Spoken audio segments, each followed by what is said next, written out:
First came the protests, tens of thousands of men, women and children from all walks of life marching through the streets of Manama demanding political change and more equal rights. Then came the crackdown. Hundreds arrested, many beaten and seriously wounded by security services. A brutality that was never expected. It shocked this tiny Gulf nation and those in the media who witnessed it. But when the journalists left, many banned from returning, the trials began. The verdicts are now being handed down.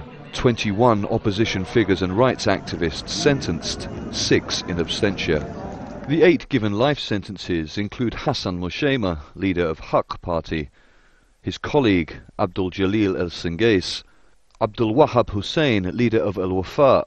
Both parties had called for the Bahraini monarchy to go. Also getting a life term is rights activist Abdul Hadi al-Khawaja. His family say he has been repeatedly tortured in jail. We have always had in Bahrain coup plots claims by the government, by the regime, because they have no faith in the people and the people have no faith in them. The US president recently said there can be no reform in Bahrain if the political opposition are locked up.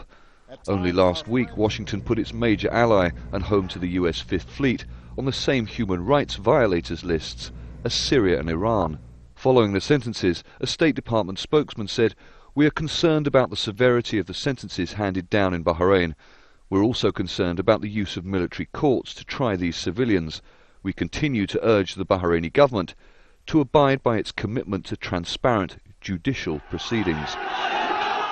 The Bahraini government has called for a period of national dialogue and reconciliation starting July the 1st. The largest opposition party, Al-Wafaq, says any such talk now is totally unrealistic. Protesters braved the security forces once again after the sentences were handed down.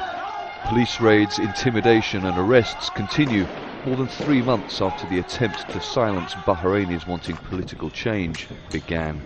Charles Stratford, Al Jazeera.